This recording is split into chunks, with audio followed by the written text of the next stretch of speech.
It started as a joke. So there is a little bit, if I'm being honest, a certain degree of obsession involved. Because as soon as I, do one thing, it's a bit like, well, how could I do that differently or better?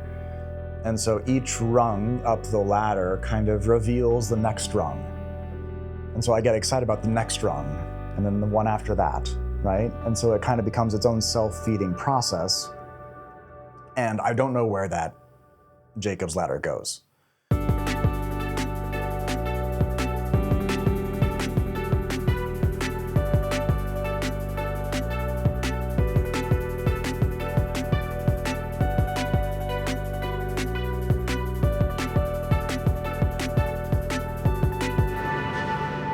I had a prior life as a visual effects artist, having done a lot of on-site art installations, a lot of gallery work, like, the stuff that you would see in a nightclub, usually for, a show or whatever, what some people call VJing or visual jockeying. And I had done projection mapping, and I had done a lot of site-specific, like underground style installations. I was doing that back in 2012 in Oakland, California. I had been part of the art scene in San Francisco, part of the underground art scene there, doing installations, doing all sorts of stuff. Because my background was in painting and visual arts, but I had spent most of my adult life, whatever an adult life is, just trying to create interesting experiences for other people, right? Creating an interactive space where I could hand a pair of Wiimotes to a guy in a blazer who had probably just come back from one of the skyscrapers in the city. And here he is in some underground warehouse in Oakland. This isn't hypothetical. There's actually a picture of this. There's a picture of a guy who, I remember this moment where I handed him the toys and he started to play with the visuals. And I don't know what that guy did for a day job or whatever, and it doesn't matter, right? The important thing about that moment was that he transformed into a human at play in that moment. And however he had shown up, whether it was with a blazer or in a suit or a tie or whatever, didn't matter, because he was fully engrossed in what was happening in front of him. And I understood in that moment that if I could create an experience for others that allowed them to forget everything else that was going on around them and kind of renegotiate that relationship with a sense of play, that was something very valuable and rare. And it was also very comforting and even healing. Years later, I would feel that same sense of comfort and healing and play while interacting with these live streamers who would just be playing a video game or whatever.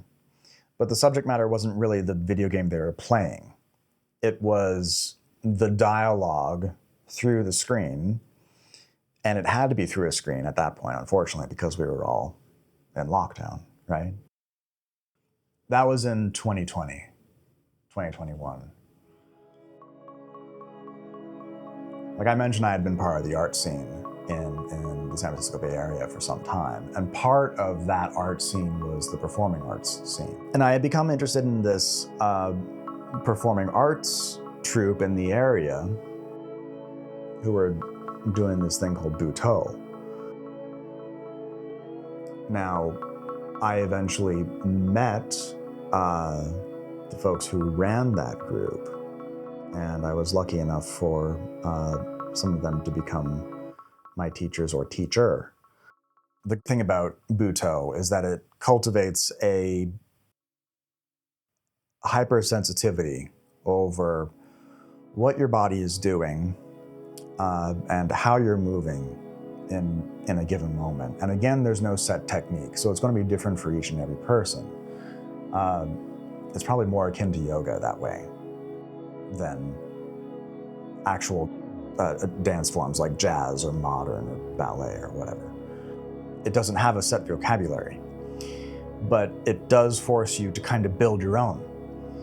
And so there were certain movements that I knew the technology would pick up well on. And so there were certain gestures that I knew would be not constraints so much as focal points. Because, for instance, if I want to, if we're trying to create some kind of like gestural spatial interface, what kind of gestures and what are we talking about, right? Well, if you just want to, turn a 0 to a 1, you could say, well, the 0 is just a hand at rest. A 1 is a flexed hand. So with the way the biology works, you could put a sensor up here or around the arm where you have enough muscles moving in a discrete way that you can turn that 0 to 1. Now, that's just one gesture. You could have that one be this, or this, or this, or even something compound like this. And I was lucky enough to have actually worked with devices in the past that allowed you to do that.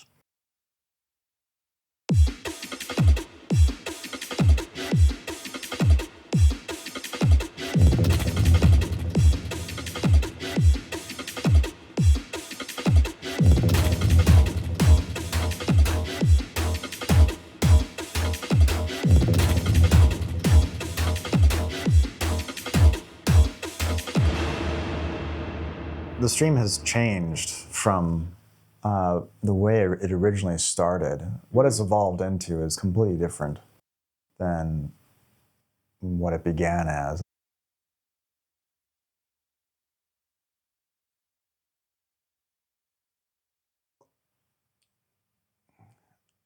I mean, I could describe why I started actually watching live streams in the first place, and that's kind of where it starts. Because like around 2020, I started, like most of us, I was caught up in the lockdowns, and basically the most comforting thing at that time was to hear someone else talk about anything, right? And I had never really been an audience member in live streams before. The whole medium was kind of alien to me. So it started at that point, I suppose, just being on the other side of the screen and finding out that we could all participate in this mutual experience that someone was kind of the host for. I wanted to try being on the other side of the camera, although being on the other side of the camera kind of didn't make sense for me because I was not comfortable with cameras. Haha. And so what I ended up starting out as was what they call VTubing, which is essentially where you have a digital character of yourself. And for some people it's an anime character, for some people it's a fully motion capture rigged thing, which I thought was also really cool. But what I ended up starting out as was just my logo, just spinning and having an audio waveform of my voice kind of radiating out from that. That was how it started. So that's why I kind of call this a kitchen sink, because it was a bit like, well, I have all this stuff. Let's throw it at the wall and see what it does. The wall being live streaming, the wall being all my prior visual effects know-how to create a kind of experience that would have been akin to something that you would have seen in a nightclub or a lounge somewhere, except now it's happening in front of you in in your space, wherever that space is, your living room, your bedroom, your den by the fireplace, whatever it is, right? On, on the phone while you're on the bus or whatever.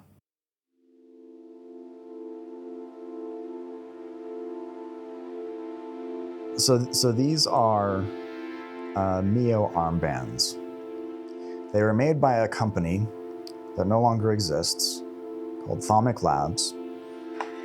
And these are probably the coolest devices I have ever worked with.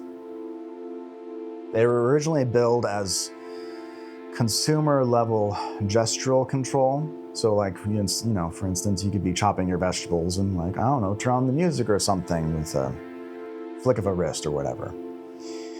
I think what ultimately, and this maybe proves true for a lot of niche devices like this, they tend to find their niche among hobbyists, enthusiasts, creative people, industrialists who are usually going to take the device and use it for something that it was not originally intended for, right? Like it's not like we're not using these to turn the volume up and down. We're using them to create art.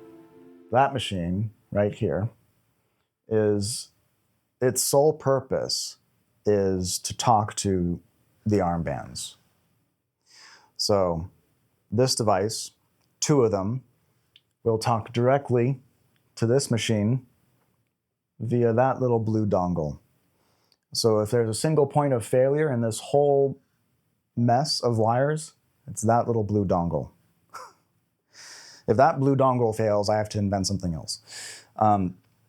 But the reason why that system is so important is because it allows me to control via hand and arm motions all the visuals in real time.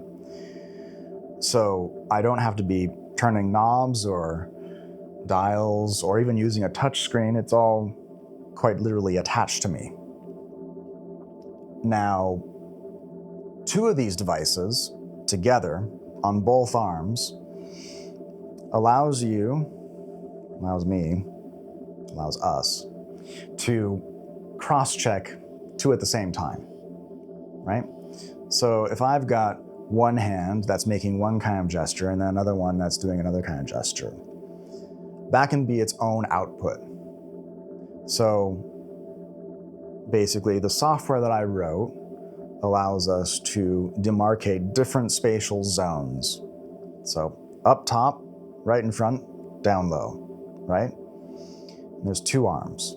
So out front, up top and down low, or in reverse. And with that, you can cue presets, cue visuals, cue up instruments if you're an audio person. In my world, we're talking visuals, so. But yeah, so basically I was able to cue these things up and then modulate them, like really get in there and play with them, right? As if you're like molding invisible clay or something. We threw in another device, which is this, and this is the twiddler. So with two armbands, one armband on each arm, and then this is an assistive device. This is actually designed for people who have a hard time with your typical keyboards. So it's a one-handed keyboard and mouse. And there are a couple other live streamers who use this as well. This is a really interesting device because it allows you to use chorded typing. What does that mean? It means that if you press one button, you'll get one letter, A, B, C, D, E, F, G, so on and so forth. But there's not enough buttons for all the letters. So to get to the rest of the letters, you push two buttons, maybe this one and then this one.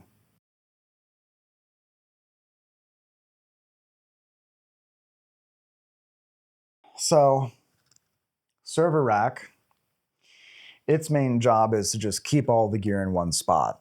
Server rack takes care of two computers, one being the Mac Studio, which is the main visual and broadcast machine.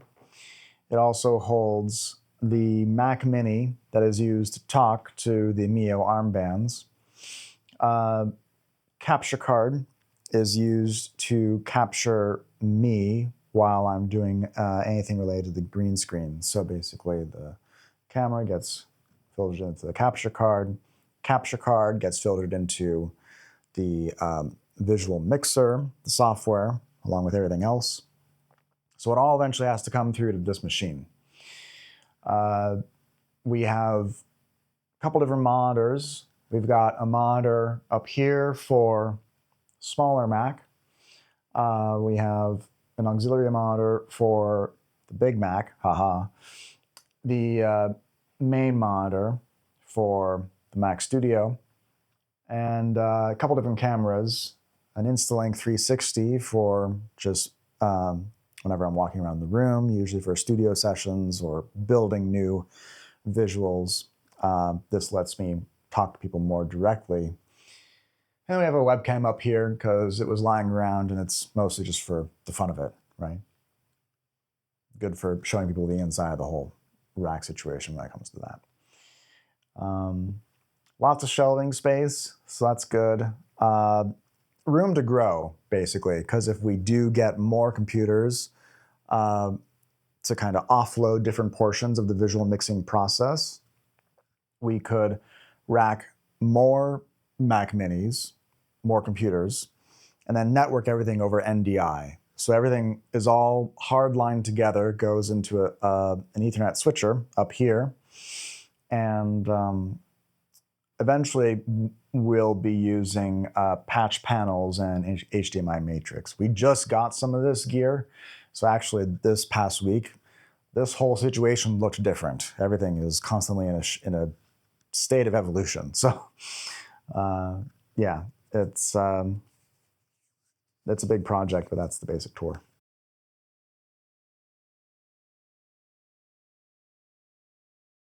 So to get the whole thing running, there's a multi-step process, and it's usually kind of chaotic and haphazard. But let's just go through it. So I'll just go through the whole process of as if I'm about to start stream. We'll go through the process of starting up the armbands specifically. The armbands talk to the smaller Mac Mini. The smaller Mac Mini has its own set of keyboard and mouse, and it's kind of hiding back here. I'm going to go over here and get the old software that allows the armbands to talk to my machine.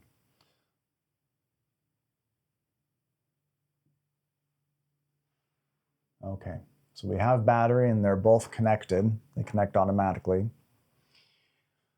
So the command line program is running. It's a simple script that gets all the live data from the armbands and it turns them into OSC signals. They're OSC or MIDI or both. So what we do is we take the output UDP of the Mio armbands and the actual data they get from the sensors, and they will be able to detect what my hands are doing, right?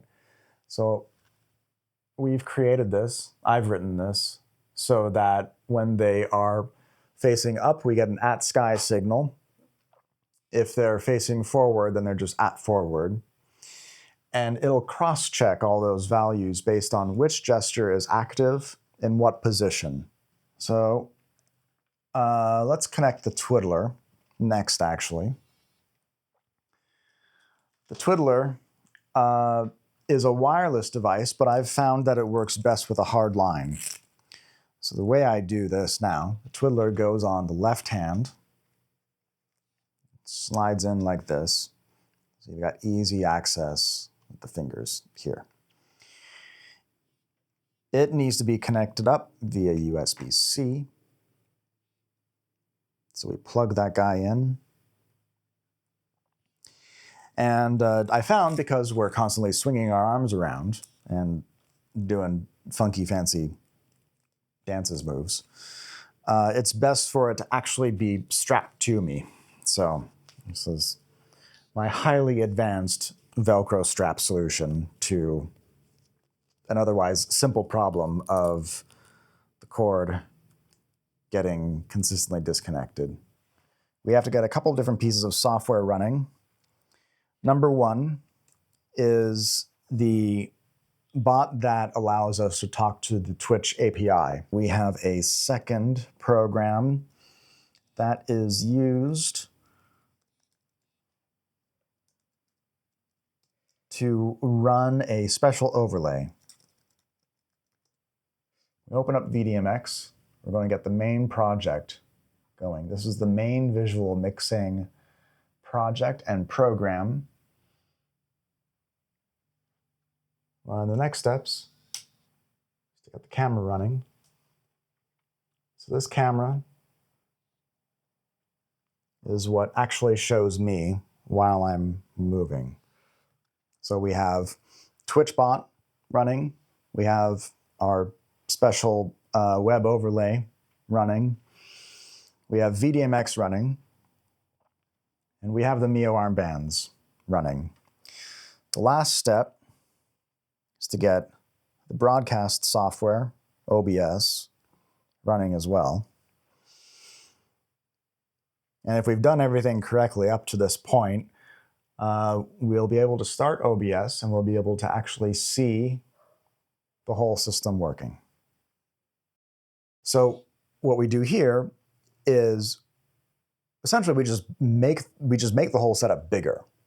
We blow up the screen so it's actually a TV now, and we have a monitor. We have a camera in front, and then we have a green screen behind us.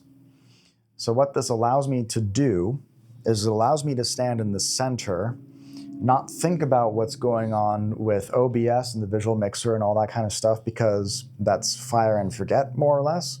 I'm focused on what's going on here. And if we've done everything correctly, I press a certain combination of buttons on the Twiddler device, which activates the overlay. It means that the visuals are active now. And I have gestures available to me. And now we're essentially live.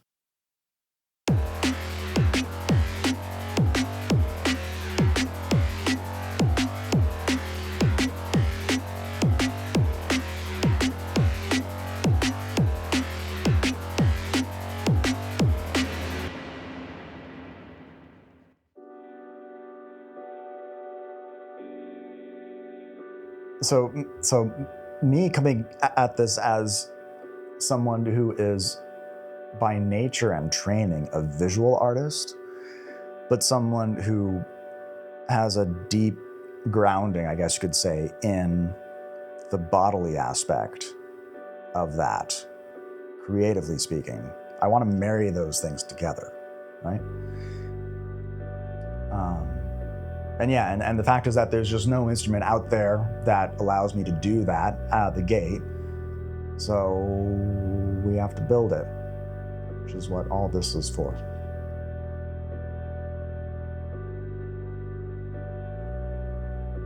If I can inspire one person